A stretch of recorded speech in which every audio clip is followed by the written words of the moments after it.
नमस्कार बालमित्रांनो. 7th standard English unit 1.4 journey to the west. विद्यार्थी मित्रांनो, पश्चिमेकडील देशाचा प्रवास ही स्टोरी आपण मागील व्हिडिओमध्ये पाहिलेली आहे. आज आपण या पाठातील काही कठीण शब्दांचे अर्थ तसेच काही प्रश्नांची उत्तरे जी आपल्याला पेज नंबर 17, 18, 19, 20 आणि 21 वर दिलेली आहेत त्या प्रश्नांची उत्तरे पाहणार आहोत. पेज नंबर 17 म्हणजे 17 वर आपल्याला कोणताही प्रश्न विचारलेला नाही. या ठिकाणी वॉर्मिंग अप हे सुद्धा आपण मागील व्हिडिओमध्ये पाहिलेलं आहे. त्यावर काही शब्दांचे अर्थ दिलेले आहेत पहा. तर पहिला शब्द पहा, EPIC, a long poem that tails a story of a hero. म्हणजेच पहा या ठिकाणी इपिक म्हणजेच काय, तर अशी एक मोठी कविता ज्या कवितेमधून आपल्याला एखाद्या हिरोविषयी माहिती मिळते. तर या ठिकाणी हिरो म्हणजेच ज्याचे कर्तृत्व महान आहे किंवा अशी एखादी व्यक्ती की ज्याने काहीतरी चांगले काम केलेलं आहे त्याची माहिती आपल्याला इपिकमधून मिळते. त्यानंतर दुसरा शब्द पहा, क्लासिक, म्हणजेच एक्सलंट एक्झाम्पल, म्हणजे एक अतिशय चांगले उदाहरण. त्यानंतर तिसरा शब्द पहा, हिस्टॉरिकल, बेस्ड ऑन हिस्ट्री, म्हणजेच इतिहासावर आधारित किंवा यालाच ऐतिहासिक असेही म्हणतात. पुढचा शब्द पहा, fictional, not real, belonging to an imaginary story, म्हणजेच हे खरे नसते आणि हे एखाद्या काल्पनिक गोष्टीवर आधारित असते, त्यालाच फिक्शनल किंवा काल्पनिक असेही म्हणतात. यानंतर पेज नंबर 18 पहा. या ठिकाणी स्टार्टिंगला आपल्याला डिस्कस म्हणजेच चर्चा करण्यासाठी सांगितलेलं आहे. Discuss the meaning of the following sentences, म्हणजेच खाली काही वाक्ये दिलेली आहेत त्यांच्या अर्थाविषयी चर्चा करा. तर पहिलं सेंटेन्स पहा, but west is a relative term. तर आता याचा अर्थ काय पहा. पण पश्चिम या शब्दाचा अर्थ या ठिकाणी सापेक्ष असा आहे पहा. या ठिकाणी पश्चिम म्हणलं की आपल्याला इंग्लंड, अमेरिका यासारखे देश लक्षात येतात, परंतु या देशाव्यतिरिक्त आणखी काही देश असा या ठिकाणी पश्चिम या शब्दाचा अर्थ आहे. यानंतर दुसरे सेंटेन्स पहा, युआन Zang undertook the long and difficult journey to follow his dream.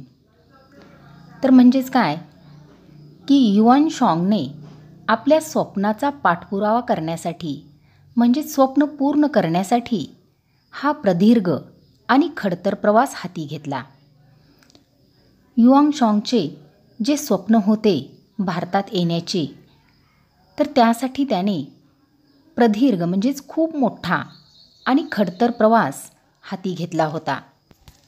याच पानावर त्याखाली पहा, गेज द मीनिंग ऑफ, म्हणजेच अर्थ सांगा. पहिला शब्द पहा, horse back, sitting on a horse, म्हणजेच काय की घोड्याच्या पाठीवर बसणे.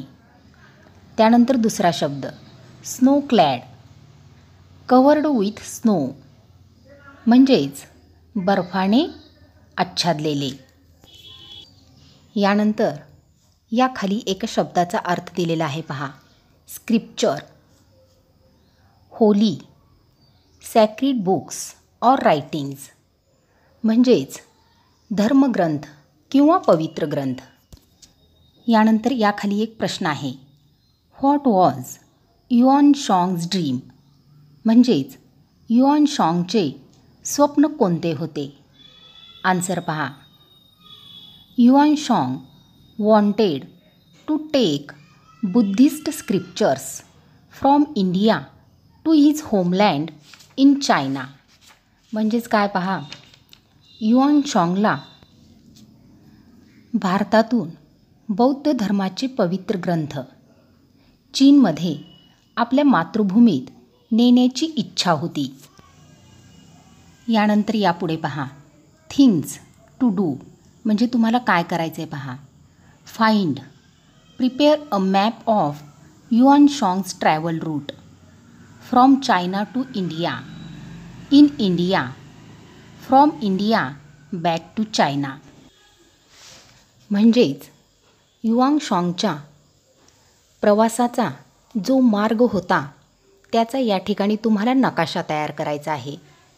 तर तो चायनामधून इंडियाला कसा आला, त्यानंतर भारतामध्ये कुठे कुठे गेला आणि भारतातून परत चीनला कसा गेला, तर त्याचा प्रवासाचा मार्ग कोणता होता हे नकाशाद्वारे तुम्हाला दाखवायचं आहे. तर विद्यार्थी मित्रांनो, युआन शॉंगचा हा प्रवास खूपच खडतर होता. तो वाळवंटातून, हिमाच्छादित पर्वत, त्याचप्रमाणे अपरिचित मुलुखातून प्रवास करत गेला. त्यानंतर गोबीचे वाळवंट, तियानशान पर्वतरांगा, प्रदीर्घ अशा रेशीम मार्गावरून त्याने प्रवास केला. किर्गिझस्तान, उझबेकिस्तान, अफगाणिस्तान आणि पाकिस्तान म्हणून ज्ञात असलेल्या प्रांतातून त्याने प्रवास केला. भारतातही त्याने विविध ठिकाणी प्रवास केला. भारतातून परत चीनमध्ये जाण्यासाठी त्याला त्याच्या अंतरिंद्रिय शक्तींनी सुद्धा बरीच मदत केली. यानंतर पेज नंबर 19वरील प्रश्न पहा. लिसन अँड आन्सर, ऐका व उत्तरे द्या. यातील क्वेश्चन पहिला. Why did people think that gods and supernatural powers had helped युआन शॉंग. म्हणजेच देवांनी व अंतरिंद्रिय शक्तींनी युआन शॉंगला मदत केली आहे असे लोकांना का वाटले? तर आन्सर पहा. Because Yuan शॉंग journey back to China safely with the scriptures was a very difficult and unbelievable task. Yuan could have achieved it mostly because of the help of gods. म्हणजेच युआन शॉंगला भारतातील बौद्ध धर्माचे पवित्र ग्रंथ भारतामधून चीनमध्ये न्यायचे होते आणि त्याचा हा प्रवास खूपच अवघड आणि अविश्वसनीय होता. म्हणून तर लोकांना वाटले की त्याच्या या कामामध्ये देवानेच त्याला मदत केली असेल, कारण त्याशिवाय हे शक्य नाही. नेक्स्ट क्वेश्चन पहा. What is the novel about? ही कादंबरी कोणत्या विषयाबद्दल होती? ही कादंबरी म्हणजेच जर्नी टू द वेस्ट, पश्चिमेकडील देशाचा प्रवास. द नॉवेल वॉज अबाउट युआन Zang's famous pilgrimage to India. Many folk tales were the part of the novel. म्हणजेच ही जी कादंबरी आहे ती युआन शॉंगच्या भारतामध्ये जी तीर्थयात्रा केली त्याबद्दल आहे आणि बऱ्याचशा लोककथांचा या कादंबरीमध्ये उपयोग करण्यात आला आहे. नेक्स्ट क्वेश्चन पहा. Can you think of other pairs of words starting with folk? म्हणजेच फोक या शब्दांनी सुरुवात होणाऱ्या आणखी काही शब्दांच्या जोड्या सांगा. आन्सर पहा.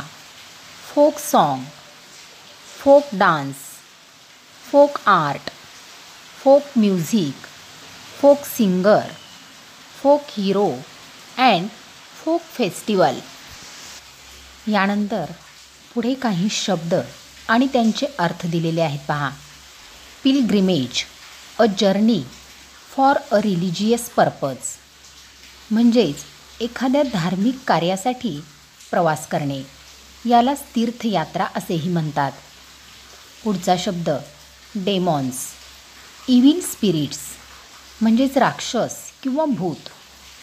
व्हॅन्क्विश, कॉन्क्वर, डिफीट म्हणजेच पूर्ण पाडाव करणे. यानंतर पेज नंबर 20वरील क्वेश्चन पहा.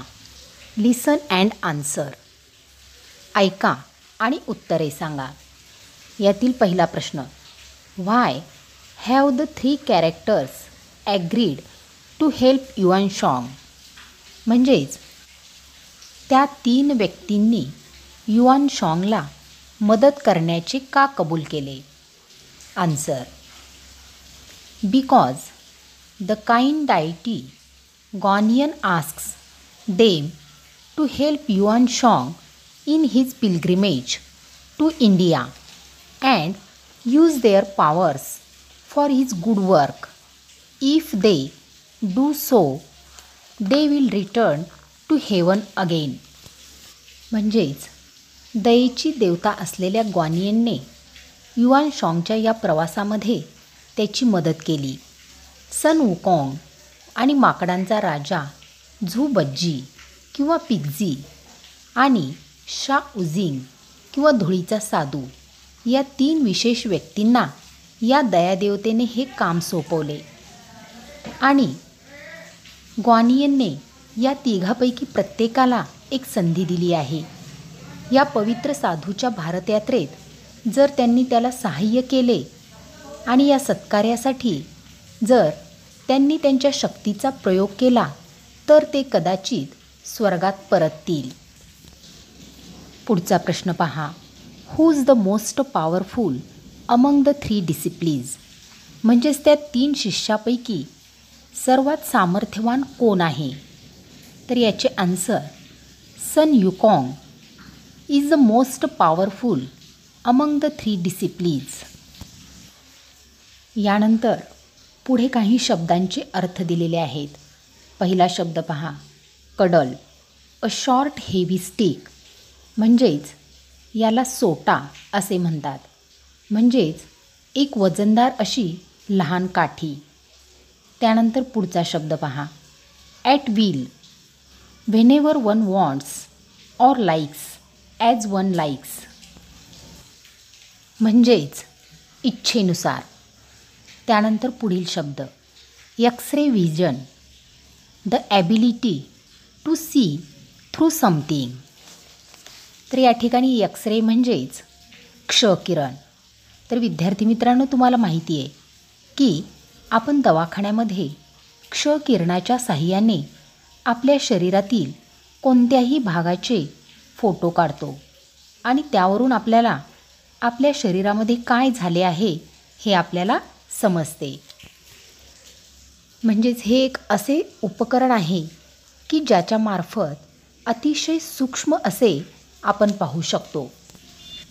यानंतर पुढचा शब्द. Trickster. One who plays tricks. म्हणजेच या ठिकाणी याचा अर्थ लुच्चा किंवा फसवणूक करणारा असा होतो. याच पानावरील शेवटची ॲक्टिव्हिटी पहा. Things to do. म्हणजेच तुम्हाला काय करायचं आहे. If you were to undertake युआन शॉंग journey today, how will you travel?